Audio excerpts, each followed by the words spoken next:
आज अपन सीख रहे हैं कि सबसे पहले यदि आपको पुराने लेज़र देखना है कौन से आपने बना लिए हैं तो वो आप कैसे देखेंगे, फिर आप उन्हीं में और नए लेज़र कैसे आप बनाएंगे उसी जगह पर रहकर, ये अपन समझ रहे हैं। इसके लिए आपको प्रेस करना होगा ALT, ये शॉर्टकट है। ALT प्रेस करने के बाद आपको एंटर की प्रेस करना है। अब यहाँ पर आप देख सकते हैं कि आपने पहले कौन कौन से लेज़र बनाए हुए थे, ये आपको स्क्रीन पर दिखाई दे रहे हैं। और इन लेज़र में से आपको कौन से लेज़र अब और आपको बनाना है जो आपने पहले नहीं बनाए थे। तो जो आपने पहले बना लिए थे वो भी आप देख लेंगे और आप यहीं पर रहकर और लेज़र बना सकते हैं। तो अपन एंटर प्रेस करेंगे और नीचे पहुंच जाएंगे, या फिर डाउन एरो के द्वारा भी आप नीचे जल्दी से पहुंच सकते हैं और आप यहाँ पर आप अगले लेज़र तैयार कर सकते हैं। लेज़र बनाते समय आपको, जब एक्सपेंसेस के लेज़र आप बनाते हैं उस समय आपको विशेष बात ये ध्यान रखना होती है कि डायरेक्ट एक्सपेंसेस में हम किन खर्चों को भेजें और इनडायरेक्ट में किन को भेजें। तो हमने पिछली क्लास में स्पष्ट किया था कि ऐसे खर्चे जिनको करने और ना करने से आपके माल के निर्माण कार्य पर कोई प्रभाव पड़ता है उनको आपको डायरेक्ट एक्सपेंसेस में भेज देना है, और निर्माण कार्य पर प्रभाव नहीं पड़ता है उनको आपको इनडायरेक्ट एक्सपेंसेस में भेज देना है। तो इस तरह से आप लेज़र तैयार कर लेते हैं। अब जैसे आज हमें एक लेज़र तैयार अपन करके बता देते हैं, फिर से अपन देख लें कौन कौन सा अपन ने किए थे तैयार, इसमें अपन ने कौन सा नहीं किया था। अपन ने यहाँ पर टेलीफोन बिल का तैयार नहीं किया था। अपन टेलीफोन बिल के नाम से लेज़र तैयार कर लेते हैं।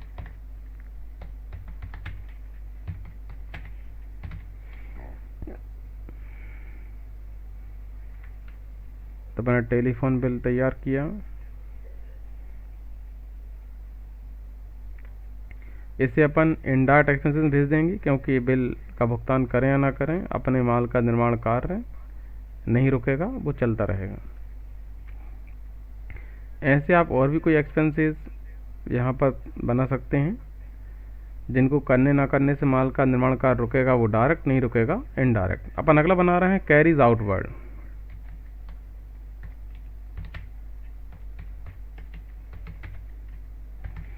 अर्थात जावक गाड़ी भाड़ा। तो अब आप बताइए कि कैरीज आउटवर्ड जो है आप में से कौन बता पाएगा, ये डायरेक्ट एक्सपेंसेस होगा या फिर इनडायरेक्ट एक्सपेंसेस होगा। यदि इनडायरेक्ट है तो क्यों है, और यदि डायरेक्ट है तो क्यों है, किसी को पता है? सर इनडायरेक्ट में आएगा। सही जवाब है। कैरीज आउटवर्ड इनडायरेक्ट एक्सपेंसेस में आएगा। इसलिए आएगा क्योंकि जावक गाड़ी भाड़ा अपन दें या ना दें अपने माल का निर्माण कार्य होता रहेगा। जावक गाड़ी भाड़ा अपन कब देते हैं, जब माल का निर्माण कार्य हो चुका होता है। अब अपने माल या सामान को बनने के बाद आपको गोडाउन में भेजना है, तो गोडाउन में सामान भेजने के लिए आप कैरीज आउटवर्ड या जावक गाड़ी भाड़ा देते हैं। इसलिए ये इनडायरेक्ट एक्सपेंसेस में आता है। ठीक है, इतना सबको समझ में आ गया है। अब इस तरह से आप और भी लेज़र बनाएंगे। आपका लेज़र बनाने का तरीका यही रहेगा। ओपनिंग बैलेंस में अपन अगले, जब ये पूरे अपनी इसमें अपन कुछ एंट्रीज कर देंगे और नई कंपनी अपन बनाएंगे, फिर उसमें कैसे आप ओपनिंग बैलेंस लिखेंगे हम आपको बताएंगे। आप किसी नए व्यवसाय में जॉब कर रहे हैं, नए बिजनेस में जॉब कर रहे हैं, नई कंपनी में जॉब कर रहे हैं, तो वहाँ पर आपको अभी ओपनिंग बैलेंस नहीं लिखना है, क्योंकि अभी तो आपने ये स्टार्ट किया है काम।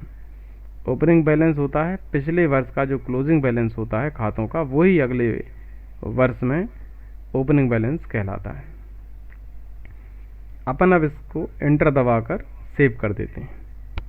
तो हम यहाँ पर एंटर प्रेस करते जाएंगे और आप देखेंगे ये लेज़र आपके सेव हो चुके हैं।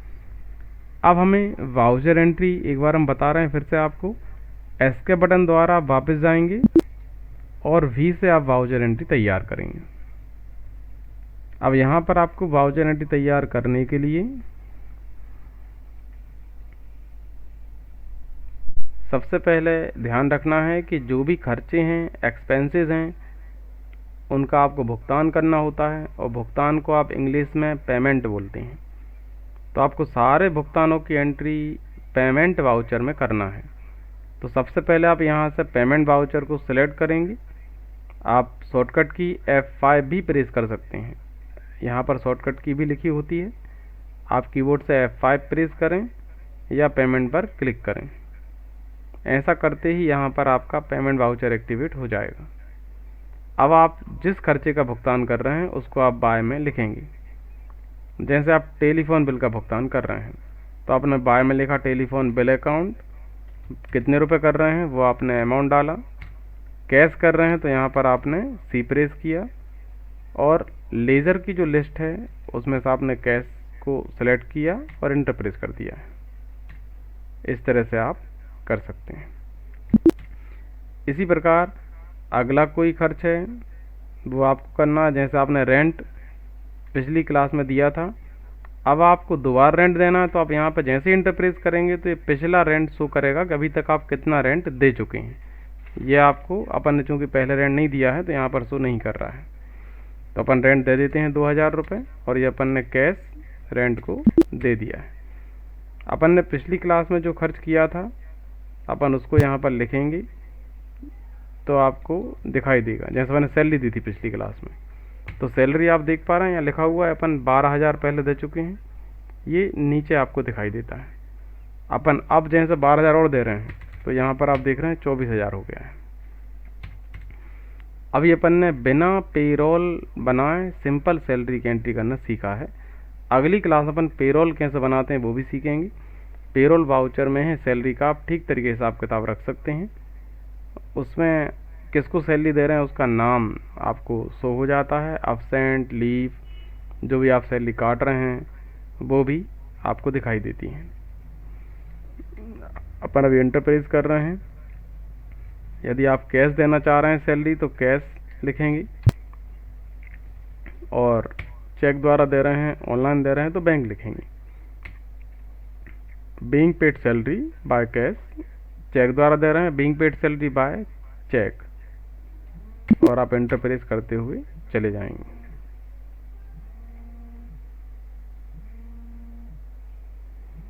इस तरह से आप एंट्रीज कर लेते हैं। अब यदि आपको ये देखना है कि हमें कितना प्रॉफिट हुआ कितना लॉस हुआ, आप लाभ हानि चेक करना चाहते हैं, तो लाभ हानि चेक करने के लिए आप पी प्रेस करेंगे। पी प्रेस करते ही आपके सामने प्रॉफिट एंड लॉस अकाउंट आ जाएगा। ये टैली की विशेषता है कि आपको अलग से खुद मेहनत कर कर profit and loss account, balance sheet या कोई भी अन्य अकाउंट तैयार नहीं करना पड़ते हैं। ये सारे के सारे अकाउंट आपके वाउचर एंट्री कर देने के बाद ही तैयार हो जाते हैं। आपने कंपनी बनाई, लेज़र बनाए और वाउचर एंट्री की, आपने ये तीनों काम अच्छे तरीके से किए हैं, नियम अनुसार किए हुए हैं, तो आपके बाकी के अकाउंट सही सही बनेंगे। Profit and loss account, balance sheet सब कुछ सही सही बनेगा। अब यहाँ पर आप देख रहे हैं ये आपका प्रॉफिट एंड लॉस अकाउंट है, लाभ हानि खाता है। इसमें आप पता कर सकते हैं कि आपको प्रॉफिट हुआ है लॉस हुआ। तो आप देख पा रहे हैं यहाँ पर नेट लॉस लिखा हुआ है, मतलब हानि हुई है। कितने रुपए का लॉस हुआ है आप देख पा रहे हैं, 13,900 रुपये का लॉस हुआ है। अब लॉस क्यों हुआ उसका कारण आप समझ सकते हैं। अपन ने परचेस कितने किया था, 20,000 का, बेचा कितना, 35,000। तो यहाँ पर अपन को प्रॉफिट 15,000 रुपये का बेचने में हो रहा है। लेकिन फिर अपन ने डायरेक्ट एक्सपेंसेस कर दिए हैं 1,700 रुपये, तो इसके बाद भी अपन को ग्रॉस प्रॉफिट हो रहा था 13,300 रुपये। फिर ये 13,300 रुपये यहाँ पर आ गया है, ये नीचे ट्रांसफ़र हो जाता है। ऊपर का व्यापार खाता कहलाता है, टोटल के नीचे का लाभ हानि खाता कहलाता है। अर्थात ऊपर का ट्रेडिंग अकाउंट हो गया है और नीचे वाला प्रॉफिट एंड लॉस अकाउंट कहलाता है। तो ट्रेडिंग अर्थात व्यापार खाते से ग्रॉस प्रॉफिट आपके प्रॉफिट एंड लॉस अकाउंट में, लाभ हानि खाते में ट्रांसफ़र हो जाता है। विपरीत वाले पक्ष में ट्रांसफ़र होता है। इसका नियम होता है अकाउंटिंग का कि विपरीत वाले पक्ष में आपका बैलेंस ट्रांसफ़र हो जाता है। अब उसके बाद लॉस कैसे हुआ, जब यहाँ पर आप देख रहे हैं कि प्रॉफिट था तो प्रॉफिट के स्थान पर यहाँ पर आप देख रहे हैं कि जो इनडायरेक्ट एक्सपेंसेस आपके हो गए हैं 26,000 रुपये, ये ज़्यादा हो गए हैं। तो 26,000 रुपये एक्सपेंसेस हो जाने के कारण ही आपका जो प्रॉफिट था 13,300 रुपये, 13,300 रुपये का जो प्रॉफिट था वो 13,900 रुपये के लॉस में परिवर्तित हो गया है। तो यहाँ पर आप देख रहे हैं।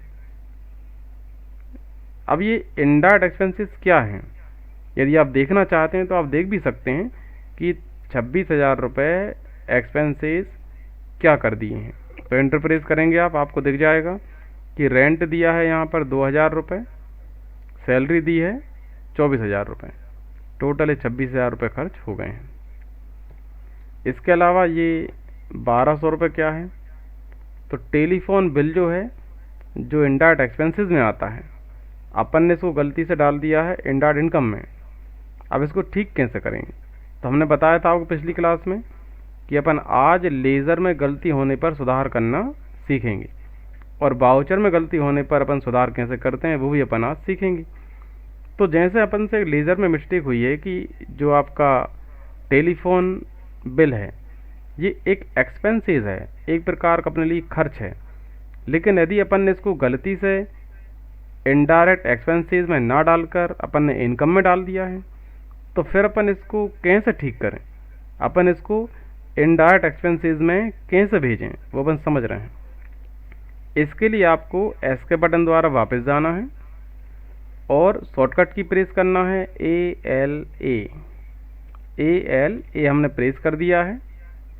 ALA प्रेस करने के बाद आप टेलीफोन बिल पर पहुंचेंगे, इंटर प्रेस करेंगे और अंडर में इनडायरेक्ट इनकम की जगह आप यहाँ पर अप एरो की के द्वारा इनडायरेक्ट एक्सपेंसेस को सिलेक्ट कर लेंगे और इंटर प्रेस करते हुए चलेंगे। आप देखेंगे कि अब ये ठीक हो चुका है। हम आपको चेक कराते हैं, अपन वापस चलते हैं और हम आपको चेक करा देते हैं। पी प्रेस करेंगे अपन, यहाँ पर आप देख रहे हैं अब इनडायरेक्ट एक्सपेंसेस एक हेडिंग आपको दिखाई दे रही है।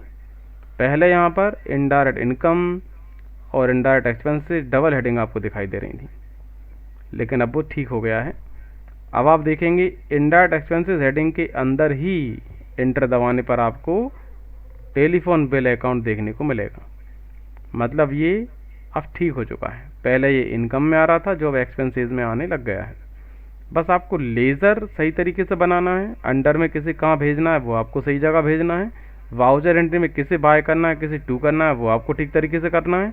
इतना करने के बाद आपका profit and loss account, balance sheet, cash flow, fund flow और भी कई अकाउंट आपके अपने आप सही सही बनते हुए चले जाएंगे। अब आप चाहते हैं कि आपको यहीं पर विस्तार से डिटेल में सब कुछ दिखाई दे, तो फिर आप यहाँ पर अल्टर F1 प्रेस कर सकते हैं। शॉर्टकट है अल्टर F1 प्रेस करेंगे तो आपको ये देख रहे हैं यहीं पर डिटेल में सब कुछ दिखने लग गया है। फिर से अल्टर F1 प्रेस करेंगे तो ये डिटेल में दिखना बंद होगा, और यहाँ माउस से आप क्लिक भी कर सकते हैं। माउस से आप जाएंगे डिटेल पर और क्लिक कर देंगे तो यहाँ पर आपको ये दिखने लग जाएगा। फिर दोबारा क्लिक करेंगे और आपको ये पुरानी स्थिति में हो जाएगा। इस तरह से आप प्रॉफिट एंड लॉस अकाउंट देख लेते हैं। हमने आपको लेज़र में गलती होने पर सुधार कैसे करते हैं, ALA के द्वारा करते हैं। शॉर्टकट हमने बताया आपको ALA सुधार करने के लिए। और प्रॉफिट एंड लॉस अकाउंट कैसे देखते हैं, बैलेंस शीट कैसे देखते हैं, अपन बी प्रेस करेंगे तो यहाँ से हम बैलेंस शीट को देख लेते हैं। अब बैलेंस शीट में कहाँ पर क्या होता है क्या होता है, चूँकि क्लास ज़्यादा लंबी हो जाएगी आज की, हम आपको बैलेंस शीट के बारे में विस्तार से अगली क्लास में समझाएंगे। सभी के लिए गुड इवनिंग। Good evening.